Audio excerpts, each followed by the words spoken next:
Good evening, everybody. It is I am Nick, Pennsylvania, and I am here, as I always am, with my good friend Brendan Bond, and I'm not even going to ask you how you're doing because I'm still bummed out that I was not able to be here the last time you were able to sit down with Tim Grieve Carlson and had a really great conversation about, of course, one of those polarizing figures for us, and that is Shoemaker, Henry Wharton Shoemaker. And I have to say,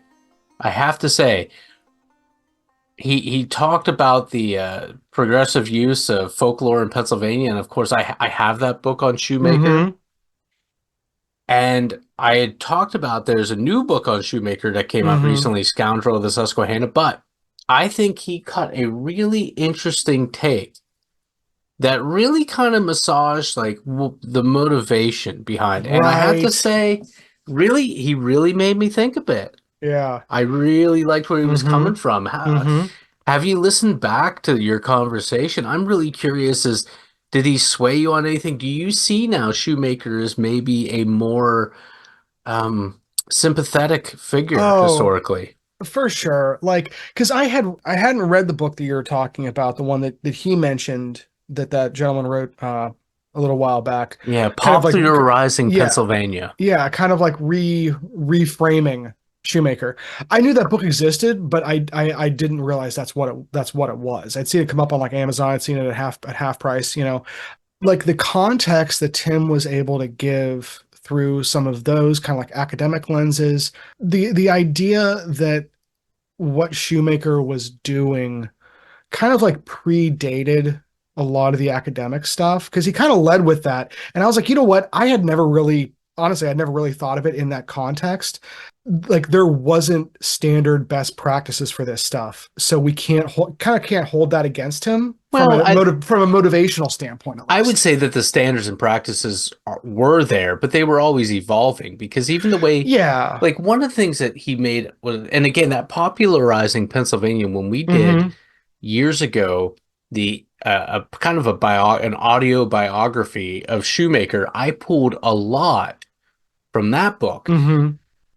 But one of the things, for example, that Grieve Carlson spoke about during your conversation was, even though the stories may be entirely fabricated, either by Shoemaker or, as Shoemaker claimed, by other people that he had picked them up from, one of the interesting things that I took note of was he said he didn't ignore the fact that there were native peoples here, that there were nations that were here. He said, and I think this is where we talk about the evolving practices.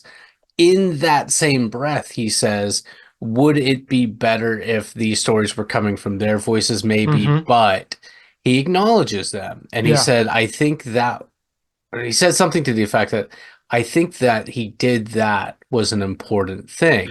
Right. And I would say that it goes kind of hand in glove with the ideals of Pennsylvania specifically. And again, if Shoemaker's anything, he is a champion of Pennsylvania as a place and of peoples.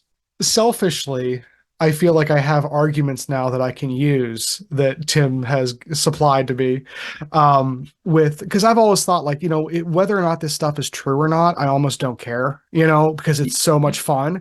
And you had said that a few times through the course, to that extent. Yes, and that's something that and not just with Shoemaker, but that's with a lot of this stuff. It's like, when I say this stuff, I mean like folklore, paranormal studies, all these kind of things.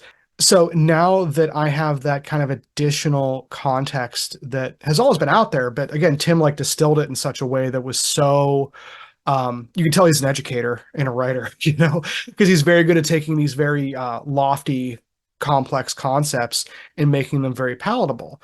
And I really appreciated listening to his distillations of Shoemaker. Well, distillations is right too, because he really broke down a lot of thoughts of a complicated figure in a way that was very digestible and engaging. And I just want to express how much I enjoyed listening to your conversation with him after the fact. I had some family things going on, so wasn't able to be. And as much as I enjoyed it, I was equal parts frustrated that I wasn't there.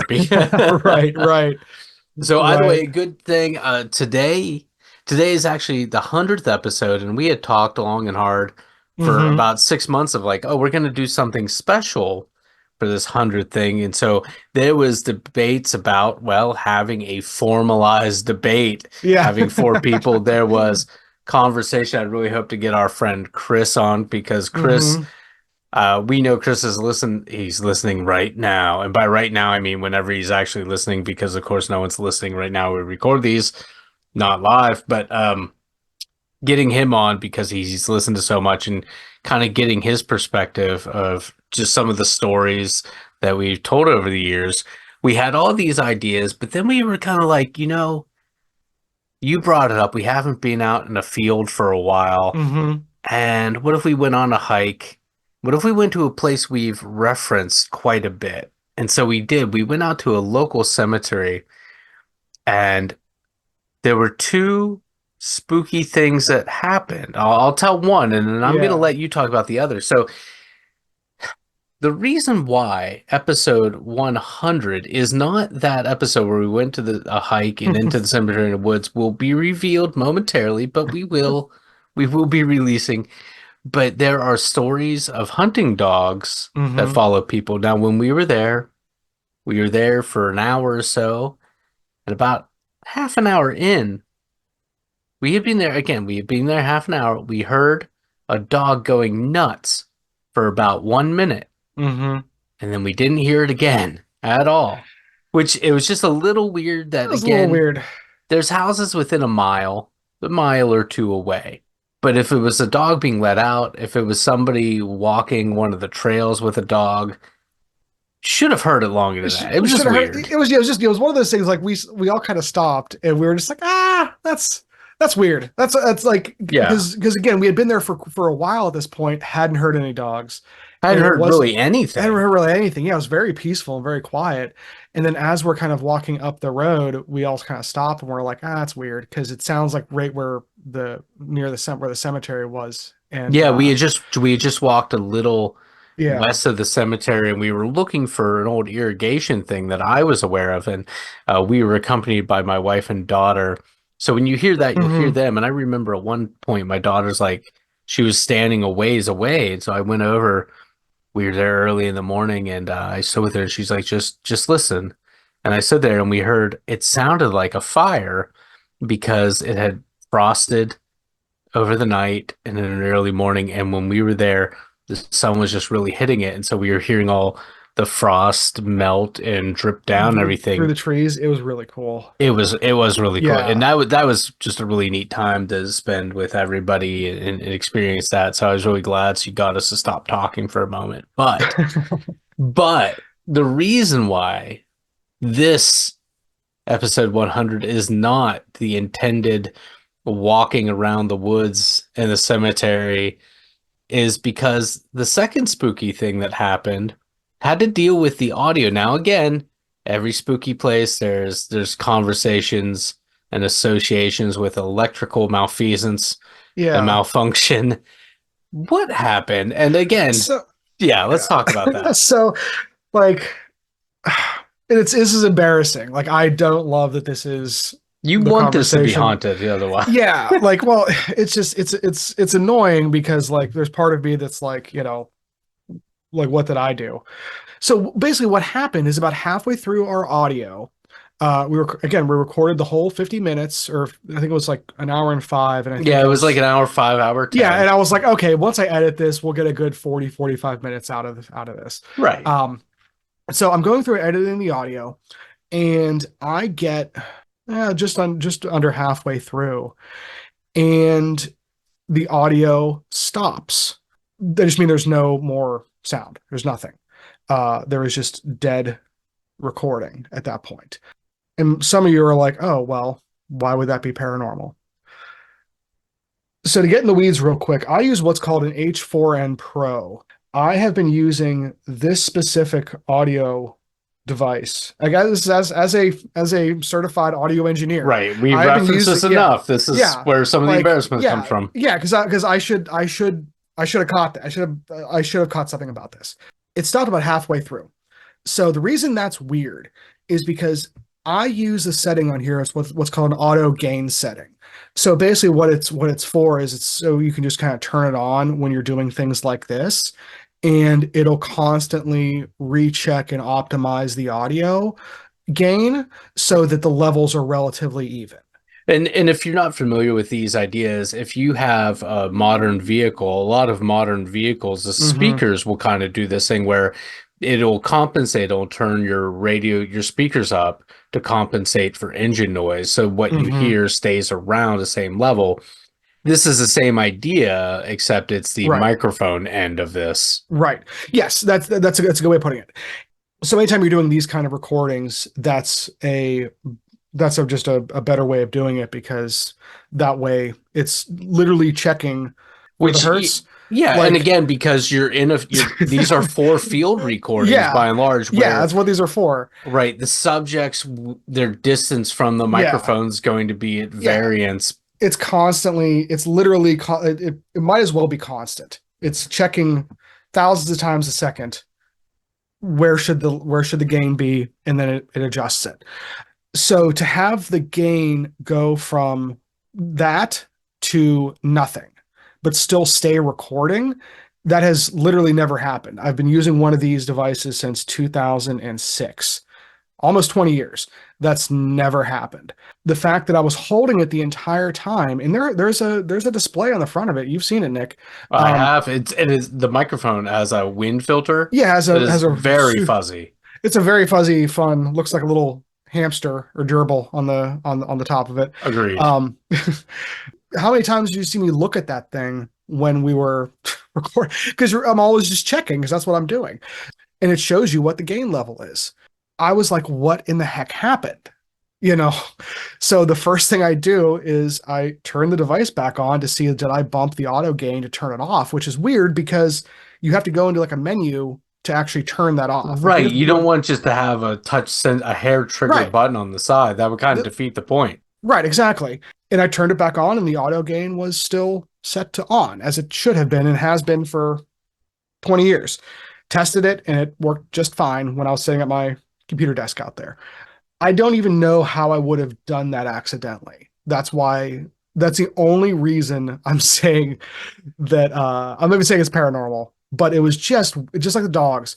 It's weird that on our 100th episode at a supposed haunted cemetery is the only time in 18 years of using this device that's happened.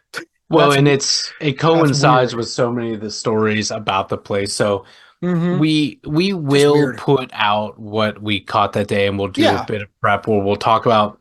Hopefully, we can then tell the story of the cemetery. Yes, our association with it.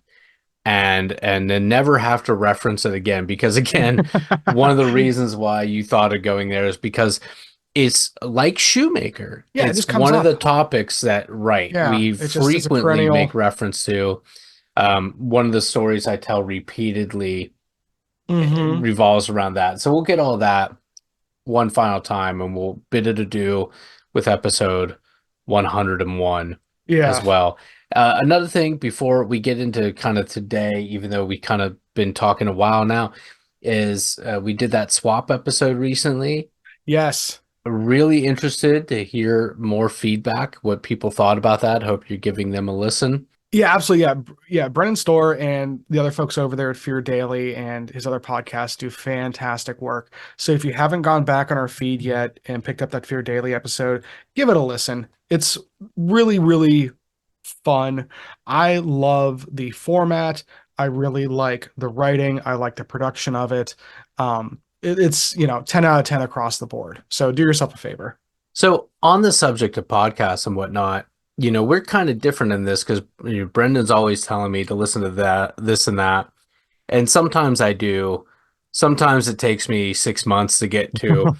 I am just like with books and authors. I read a lot more than I listen to podcasts, but I will get on kicks where I will read one person for a while, or I'll get on big kicks where I'll just listen to one show and I'll just binge it. So about 4 years ago, because I know it was about 4 years ago because I know where my office was in my house at the time, and I was on, I don't know if you've ever on YouTube, there's Stephanie Harlow. I've heard the name. Yeah. Okay. Yeah. I haven't checked to see what she's been doing for at least a couple years now, and maybe I should probably go do that. But she does like true crime and Yeah. paranormal stuff and stories, and she's one of those figures. Yeah. She's got a good pacing though, and I like her voice. And yeah, she some of her spooky Yeah. tales are really good. So 4 years ago, I heard this story from her, so credit to her and hope she's doing well. And I brought it up to you earlier today. I'm like, have you ever heard of this? And I was looking around to see if there had been any updates to this story. And it turns out within the last 2 years, apparently Netflix, I believe it is, That's what, yeah. put out like a series about what's called The Watcher. So I'm assuming that more people are familiar with this now than there were 4 years ago. Although it's a pretty recent story, but this all takes place in Westfield, New Jersey. It's a really intriguing story. The very short bit of it, in case you are completely unaware of it, is that a family buys a really nice house in Westfield, New Jersey, and they start almost immediately receiving really creepy letters from somebody who claims to be watching the house, and he's part of a lineage. His grandfather watched the house, his father watched the house, he's the watcher now, and saying stuff about their kids, using the phrase young blood, talking about the house like it is being hungry. Yeah, like it's weird. It's weird all around. If you have not, if you need a really good synopsis, I mean, the Stephanie Harlow video is still out there. It's a bit dated now because again, these incidents only go back to like 2014, I want to say. Yeah, 2014. Yep. 2014. Thank you. It was June 2014. And I really recommend part of New York Magazine. They have like a section called The Cut. October 11th, 2022. Reese Weideman wrote an article. They're a feature writer at New York Magazine. They wrote a whole article about this, which is, I've looked at more recent articles, but this one honestly is the most encompassing one. And because it's a local thing, he's speaking to members of the police department and the homeowners and everything. So we didn't want to get too deep in it here, but that's kind of the gist of it. And if you were looking for a really in-depth thing, that's the article to go to. The family ends up selling the house, I think about 5 years later, at around a $400,000 loss. So it definitely hit them pretty hard. Now, you were unfamiliar with this. I'm kind of curious of your initial impressions of the story. Yeah, so it was one of those things where because you just said that you're familiar with the Watchers of, Westfield, New Jersey, and I was like, probably thought it was a cryptid or something. Yeah, I did. I was like, just because it sounds so like quintessentially spooky. So I was like, oh, this is going to be just a fun little read. I'll see what some of the stories are, and we'll see how this goes. So I sit down and start looking up stuff, and I find this huge case. It's one of those stories that just kind of gets weirder and weirder. And like you mentioned, Nick, it starts off, with these letters showing up. I'm glad they made a Netflix series out of it. I'm going to go watch it hopefully this weekend. Because this is such a spooky story. Imagine you have to put yourself in the mindset of like, and as someone who's trying to buy a house right now, I didn't even think about that. I hope it didn't scare you away. Well, it did this. Well, it's not like that's hard to do, but basically, like you said, Nick, the family starts receiving these letters from someone called a watcher referencing the family and everything. And the police aren't a ton of help. I mean, it's not like they're dismissive, but there's just not a whole lot of like leads to go off of.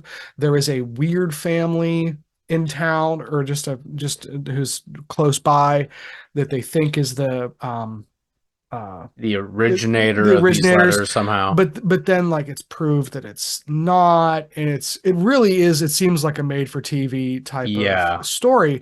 The thing that really gets me about it, though, the writings, like anytime you see, because you're someone who does letter writing too. Me and Nick both write letters. Yeah, I actually got a comment about my postcard thing, just being a lot of people found that really funny and wonderfully bizarre about my Olepian Yeah. postcards. Well, if anyone out there wants cards from us, give us your address. Yeah, nothing I weird about that. Nothing weird about that, exactly. Yeah. You but but the weird thing about this case is like because if you read because there's a lot there's I think what 5 letters, 6 letters, something like that. I think there were more, Oh, but was there more? Okay, I do because believe because the previous owners, oh, you're the right. story goes Yes, that they had received at least one, at didn't least disclose it. one Yeah. neighbor had received one also that they had thrown away. Mm-hmm. Again, there's a lot, there's so Yeah. much to the story, There's a lot but out there. one Yeah. of the things I'll say, and you were about to touch upon it too, is that there's elements of this that are true crime feeling because there's Right. clearly somebody possessive of the building, a Yeah. little off kilter, sending what are essentially they're harassing and Yeah. threatening letters. That's criminal. It Mm-hmm. doesn't rise to what most true crime shows would go with, but it is true crime by definition. Yeah. But it becomes so bizarre and mysterious that it begins touching into something that feels paranormal, especially with the talk of blood, the house being There's a hungry. lot of like ritualistic sounding things that just make it seem like is there like folk magic or chaos magic elements. There's just some it has a lot of that vernacular that like signals to people like, oh, is this a satanic thing or is this, Right. whatever. And then, later on in the case, obviously things shift and then people think that these people are making it all up and Well, to that there's some, yeah, and I'll say I think this whole thing is I don't think there's anything paranormal about it, right. but it's very clear that whomever is making the letters is trying to make it sound Seem or that way. believes themselves Right. that it is Yeah. paranormal. Right. Because a lot of the language, I just pulled up this New York article that you mentioned. I hadn't seen this one, but this one looks great. But like some of the language that it uses is just really spooky and threatening. Like one quote here is, "Do you need to fill the house with the young blood I requested? Better for me. Was your old house too small for the growing family, or was it greed to bring me your children? Once I know their names, I will call to them and draw them close." And it's just like, I can't imagine what it's like receiving that. Like, No. I really like, I can't imagine it. Well, and I then wouldn't respond well. in other So, letters which cite the children's names and nicknames and talks yeah, about some of the activities they were clearly seen doing, yeah, like that's all very upsetting. And again, I can't even begin to state right, how angry and aggressive I would become right, and right, getting yeah, missives like that. yeah. Like I literally can't imagine it. Then, so it's almost like you have. It's weird that there's this weird paranormal element or bend to the house being like a living, breathing entity that's in the letters that makes you kind of wonder like why would I mean this person's obviously deranged, but like why was that thrown in there? Like it's Right. it Was just this seems so somebody flowery almost, or like No, I there's agree. That's yeah, not a bad way to put it. yeah, Now, so again, I don't think there's anything paranormal whatsoever, but mm-hmm, it has all these trappings. It is very unsettling. It reminds me, there's two parallels I want to draw. mm-hmm, It reminds me so much of like the Zodiac Killer, mm-hmm, which crosses into this line where it is clearly a man, an evil man, but it just starts to there's so much mystery surrounding it that I think a lot of us grapple with how can this be? How has this not been solved? or like Yeah. Jack the Ripper too. It's Mm-hmm. like it seems like certainly this is solvable, but we haven't done it. Therefore, spooky stuff, and then we start delving into the paranormal Right. justifications for, what is really just a Using challenging it thing. right. Yeah. Now, that's one reason why I wanted to talk about this, is because of that element. But the other parallel I'll draw, the thing that reminds me of the most, for a variety of reasons. One, because of the way the family has been treated. Most people are pretty sympathetic, even according to the New York Mm-hmm. article in the cut. It's really divided. Everyone has an opinion. The attorney is Mm-hmm. said. Most everyone's very sympathetic, but there's a lot of people that think that the family themselves did it. Mm-hmm. So there's mixed feelings about this. The family, of course, sells the house at a loss, but a couple years later get these rights to it. Where they stage this whole thing in order to get rights? I don't believe that, but it's not totally inconceivable.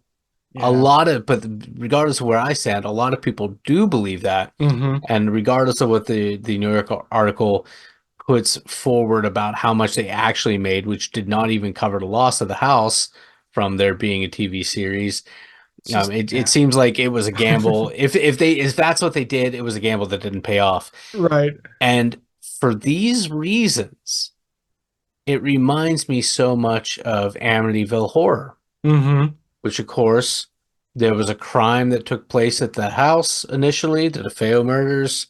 Mm-hmm. Family moves in. Actually, I forget it was the DeFeos that were the family that was murdered, or if that was the family name that moved in. But Yeah. regardless, families has these really weird things happen. They sell the house at a loss. The Why can't I remember their names right now? The husband and wife that Oh, were the involved. Warrens? The Warrens, thank you. The Yeah. Warrens get Yeah. involved. There's a book deal. There's a movie deal. I think that family got off better. I think that if that family didn't make it up, the Warrens definitely did. Yeah. With this family, I don't know. I'm inclined to believe that they didn't, and that this was a neighbor or a couple neighbors, or if this was just a more malicious version of myself sending weird letters to Well, people. yeah. Well, But I don't think it was the family. It's not totally implausible that it was the family. mm-hmm. I tend to believe that it was just a creepy neighbor. Mm-hmm. Yeah, no, it's interesting because like what ends up happening is there's all this back and forth with the police and with them hiring private investigators and ex-FBI agents. I saw one place that they hired the FBI agent who was the inspiration for Clarice Starling in Silence of the Lambs. Did not Um, know that. that was and one of the articles that mentioned that they really pulled out all the stops trying to. And again, this family had money. It seems like they were pretty well off, but they really did try and figure out who this was. It seems like. Then whenever they tried to parcel out the house, there was a public hearing to for the planning commission. Yes. Um, To and that's subdivide it into two subdivided. separate lots. Yeah, and then they got another letter afterwards. I read saying that the Watcher was saying that basically that they were at that hearing. There was DNA evidence saying that it was a woman after they thought it was this one man for a Yeah, they got while. DNA from the licked envelope. Yeah, just there's just a lot there, and it seems like this almost kind of like as far as you're saying like parallels. This almost sounds more like some of like the high strangeness stuff, where it's like if you're gonna make something up, this is almost like so far and so elaborate that it's almost like I could see like if this was made up, it's basically a real life Coen Brothers movie where it's If the family made it up, they spent a lot of money, a lot of money and high time. Yeah, production value.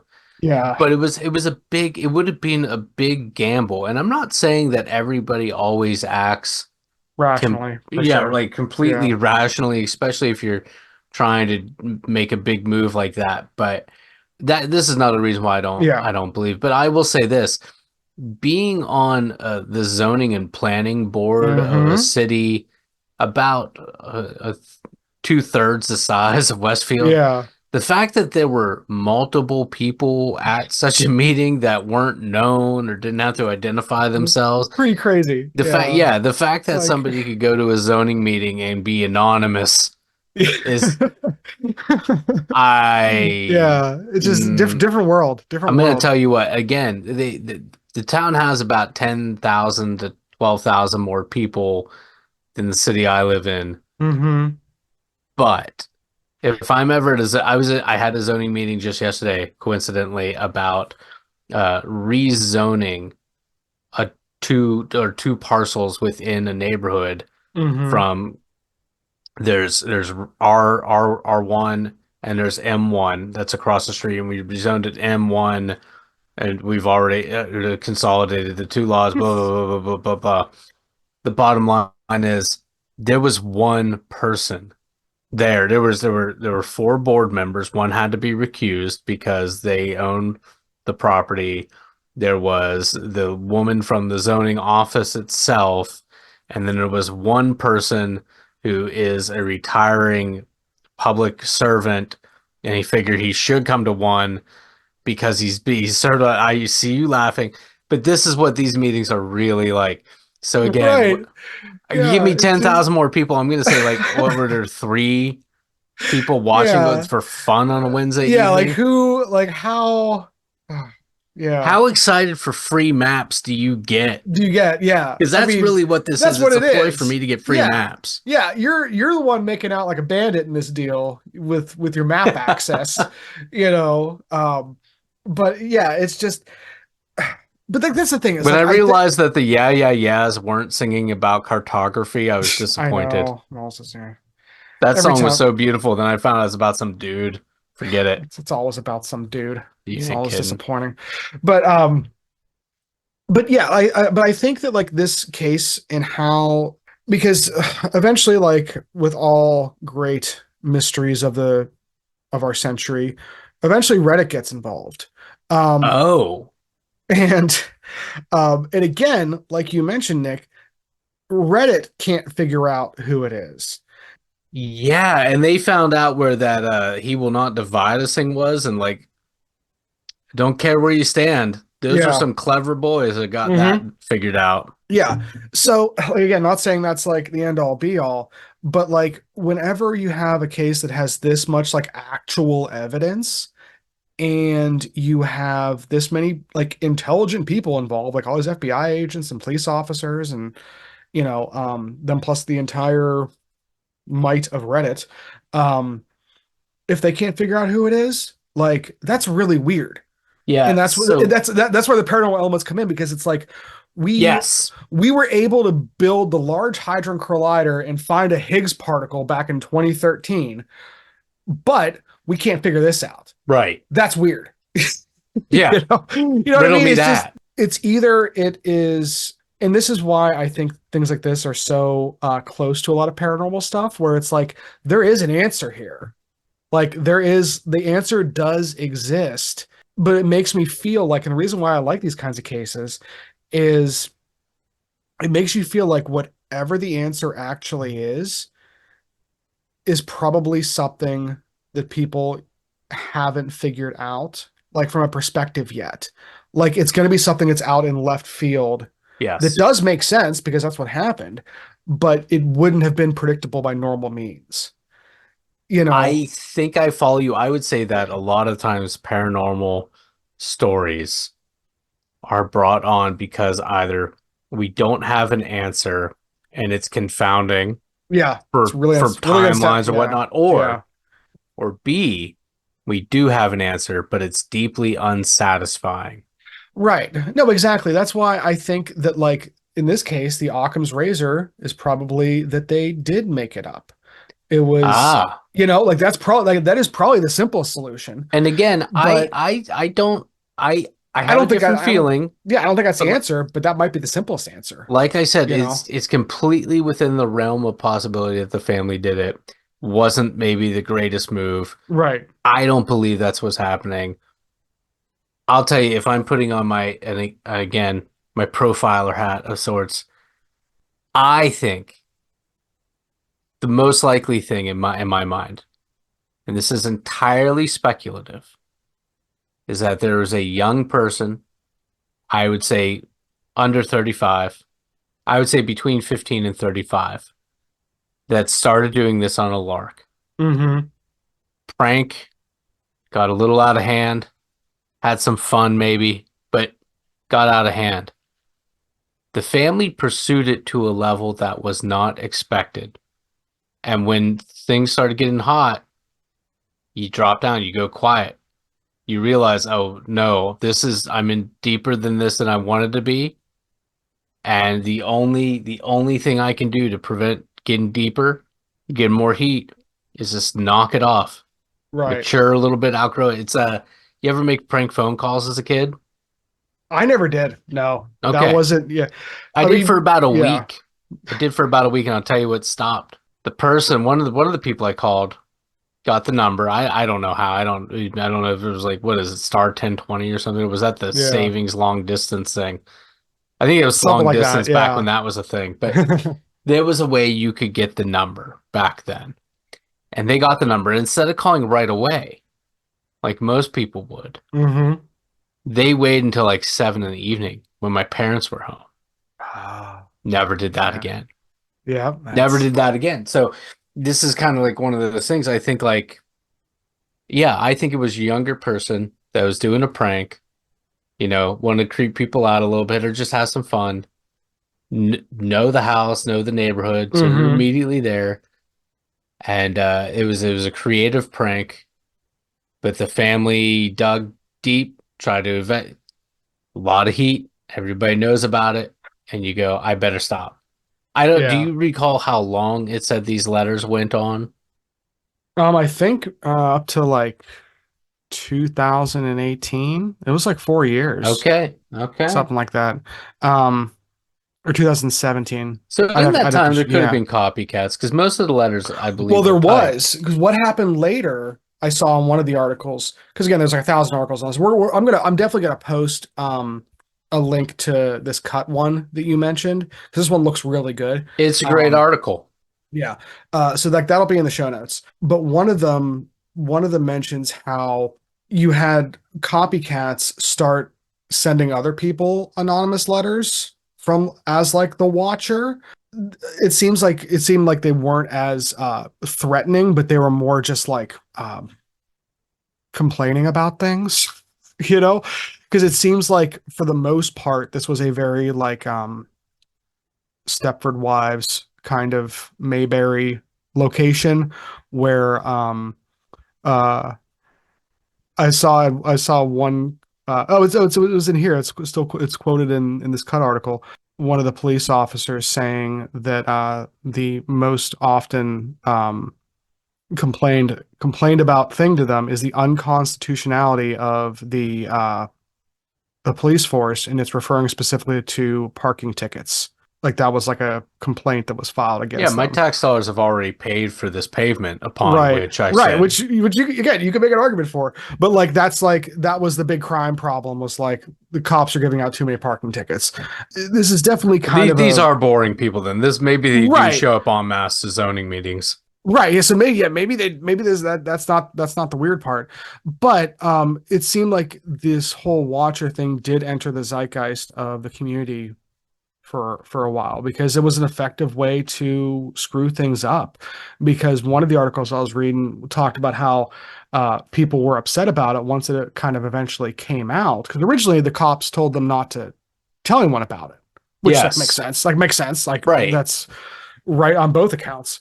But eventually, after it became public because of some of the lawsuits and everything, and just a few different things, people were worried about it driving up or driving down housing prices and just bringing unwanted attention to the area. And, a lot of, See, at the same time, in the cut article does a really right. great job showcasing that the town celebrates the Addams family because the creator of the Addams family did a Mm-hmm. lot of really interesting drawings and whatnot Mm-hmm. back in the day.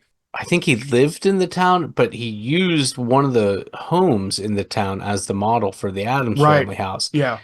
The cut author also talks about how nearly everyone he spoke to, like, they really embrace all of the spooky and true crime things, because he was repeatedly asked by people he interviewed if he had heard about this family that was murdered in their home or something back in the 70s. So local lore is definitely popular enough amongst them. So I don't know.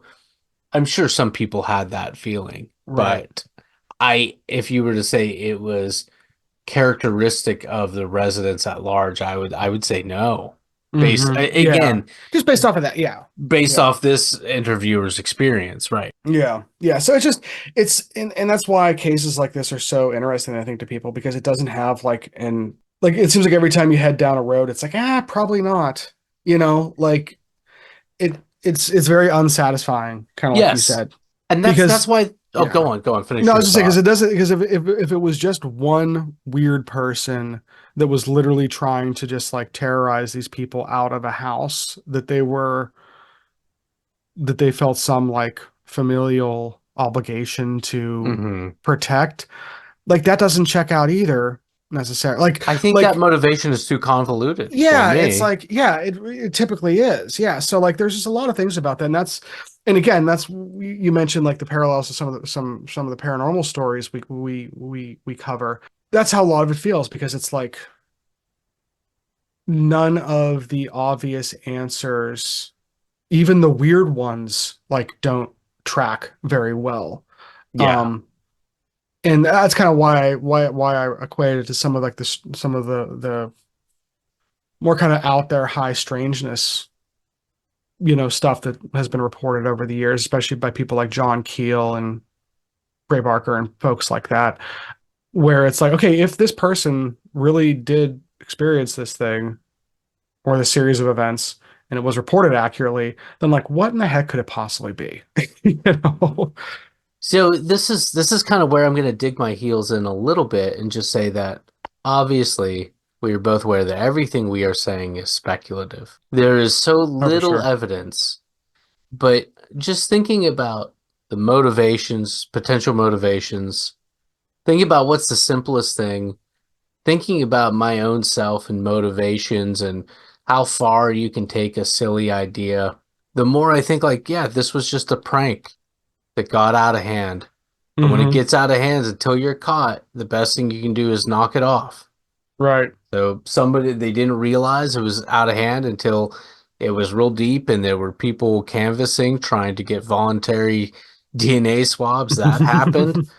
So when that happens, you go tight-lipped, and now a few years have gone by and we tend to inflate things. I think characters like the Warrens and like ghost shows and even like ourselves has some responsibility in the sense that we are confounded by a mystery and we can inflate it, because inflating the mystery is no different than the speculative youth that I've drawn here right now.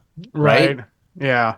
But I really truly feel like most everything paranormal, I still keep up that there might be something to it, but I maintain that most all of it is because option A, door A, there's a mystery and it confounds us and we don't understand how it can't be resolved yet. And therefore we inflate, and our inflation balloon expands beyond. Well, right. Yeah. And two, and this one, I think about I love to talk about the man-made lakes with lake monsters in them, and then that we have an answer. A carp came up, a big old carp. Yeah. A catfish came up by your boat, and you saw its back breach the water, and you thought, my God, that thing's massive. That can't be a catfish. Yeah. But that was your answer. And that answer was deeply unsatisfying.